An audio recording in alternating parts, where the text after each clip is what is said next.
we're going to get straight in to our top story this Sunday, that being Carlton CEO Graham Wright, a short time ago speaking for the first time following Elijah Hollands' erratic behaviour on the ground during Thursday night's loss to Collingwood. Now, it is an unprecedented situation, but I'm personally not sure if Carlton's really helped itself in this instance either. Laura, welcome to you. You've had a busy morning. You were out at Princes Park this morning. Take us through it.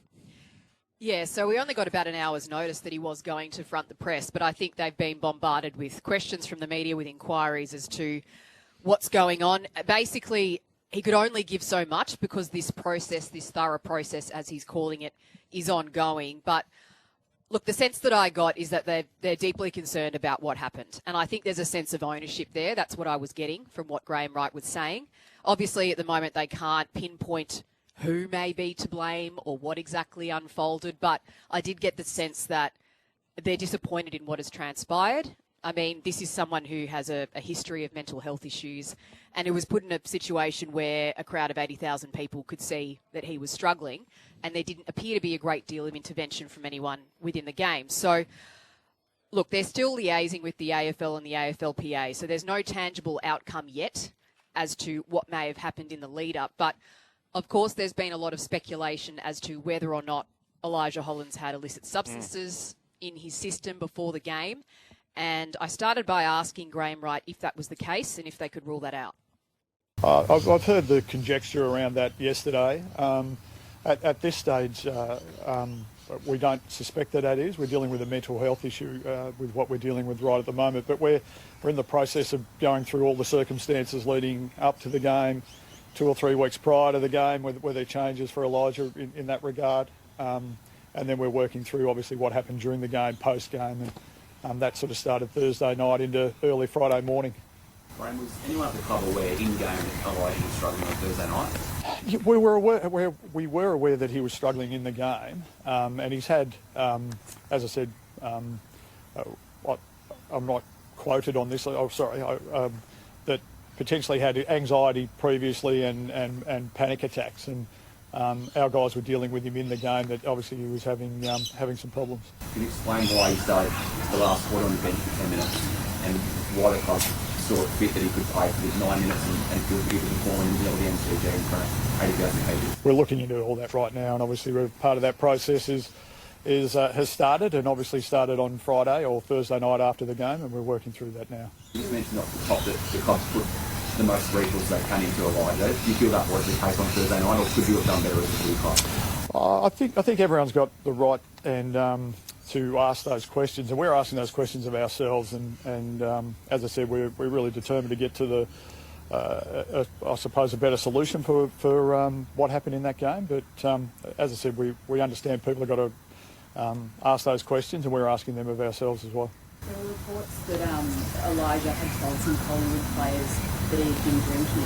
I realise he's still trying to work out if that's the case, but are you liaising with Collingwood to talk to them to see if any of their players had in fact been told anything? I heard that report yesterday, and I haven't heard anything from Collingwood or the AFL, so no one's come to us with anything from that nature. I've been contacted by WorkSafe regarding a potential investigation. Not at this stage, as far as I know. Do you expect contact from WorkSafe in the next few days? As I said, part of our process over the next few days is I'm sure that we'll have some questions asked of us, which we have now, and we're trying to lean into that. When did the football department first realise that something was wrong with it? Yeah, good question. And as I said, I'm not quite sure I've got that answer today. But yeah, we'll work through that in the next few days as well. All right, you've heard from Graham Wright. Keen to hear from you. 133693.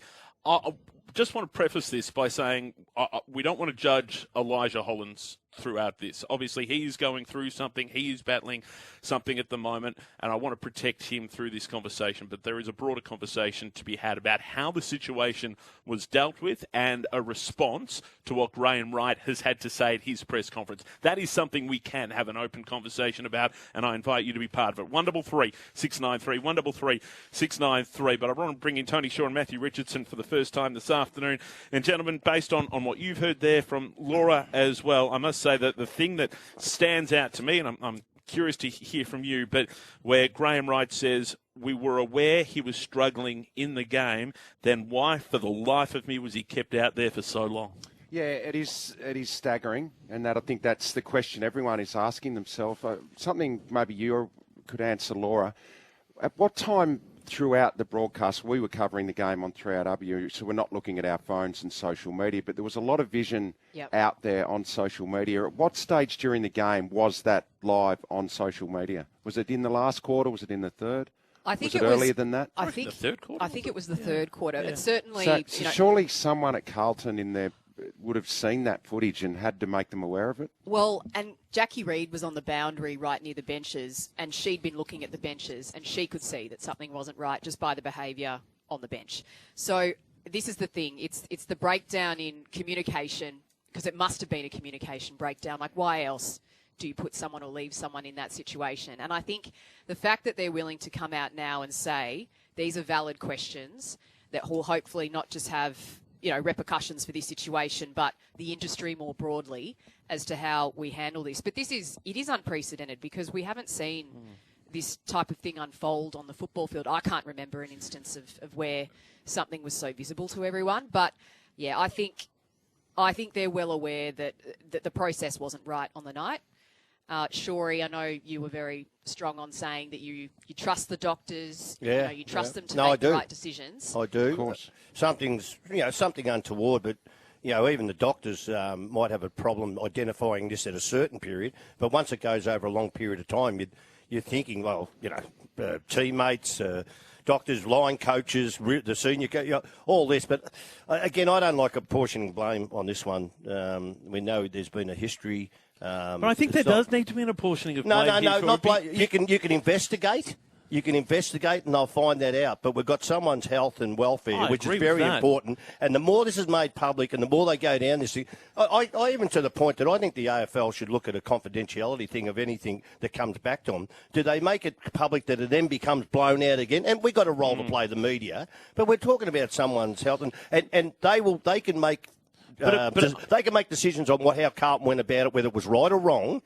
Once they get the information in, but gee, we don't have to be plastering it. There's so much though, and we hear from you two about how close. One thing though, you can on game day in the lead up to the game as a player. I'm not talking about staff members here and responsibilities there, but as a player, you can become that insular into your own role and focus that maybe the teammates just didn't notice it out on the ground. So that's his teammates. But I find it incredible that when someone up the back of the Great Southern Stand is picking it up on their phone and watching Elijah Hollands closely and going, something's not right here, that someone within the club, someone on the bench, someone in the coaches' boxes, someone in the media team is not picking it up and going, we have to get this kid off because there is a significant issue here. Yep. And the fact that it was all over social media, fans are picking it up.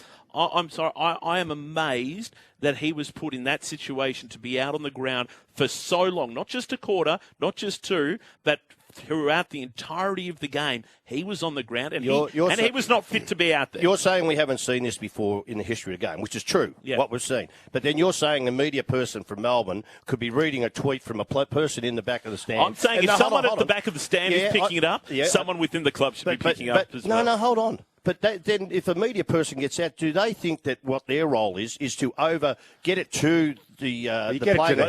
It's a different headquarters or whatever. But even the head of football... I think if someone saw that vision, particularly the pre-game warm-up where he couldn't even kick the ball, that was alarming. Well, Mickey surely if you saw that as someone inside Carlton, you would let the head of your footy department know. If they saw it, but you've got to remember, Mick McGuan couldn't kick the football because he had an injection in his leg, which you'll not see, but that happened. And he then went out in the ground and couldn't lift his foot. So that was that's a physical. That's a physical thing. But once you see that and you see what Mick went out and played, so there's little. I just get really uncomfortable about it. Having sort of gone through it with very personally with family, but. It's a really, really dangerous area now that, again, let's fix it. Let's see what happened, get the results. But, gee, I think you've got to keep this in really tight, the AFL. What about the what Caroline reported here on 3RW yesterday? In case you didn't hear it yesterday, we'll have a listen now. The suggestion, which is coming from Collingwood players, and Carlton have not denied, although they certainly won't confirm, is that Elijah Hollands was telling some Collingwood players that he'd been drinking. I can't prove that there was alcohol involved, but it's coming strongly from Collingwood players that there was. And even if there wasn't... Just to clarify that, not that they could smell alcohol on him, the fact that he was saying to some Collingwood players, I've been drinking. Both, but neither can be confirmed by me. And I only mention it now because no one at Carlton has shut it down. Yeah, so look, today obviously I followed that up by asking Graham Wright about it, and he said he hadn't spoken to anyone from Collingwood, that no one had been forthcoming with him. Personally, I think if that was the case, that perhaps someone at Collingwood may have offered up the information, given this is at the level that it's at and the AFL and the AFLPA are involved. We've contacted Collingwood separately on behalf of our show to make further inquiries, and we're still waiting to hear back from them as to whether or not they know anything internally or they're prepared to be a part of the investigation if it warrants it. But I'm surprised Carlton hasn't reached out to Collingwood. Well, that's why I asked Graham Wright. Given the links that Graham Wright has with Collingwood, Yep. wouldn't you be picking up the phone when you hear Caroline Wilson say that, given Well, the you might record? have heard it, though, Shane. I'm sure He it got to him. did. I'm sure Yeah, it got he to did. him. And the record that Caro has when it comes to reporting these kind of stories, surely that would be on your agenda. Well, it might be part of the investigation, Shane. They might ring him tomorrow, now. you know. Yeah. So, yeah. Yeah, and I think just to reassure everyone as well, we did ask how he's going, and I know we don't want to focus on him specifically in our conversations, but just to reassure everyone, we were told that he's doing really well and he's got a lot of support around him. And it was confirmed he's not going to make the trip to Perth, obviously, going to for the Perth. game this week. And again, I'll just repeat this.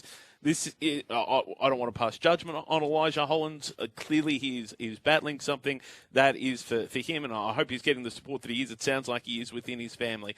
However, something has gone wrong, I believe, for him to have been out there on the field for so long. We can take Graham Wright's comments, we can discuss those, but just for any of our callers, I will shut it down just when it comes to Elijah Hollands directly, because we're not here to do that, and I want to look out for his well-being as well.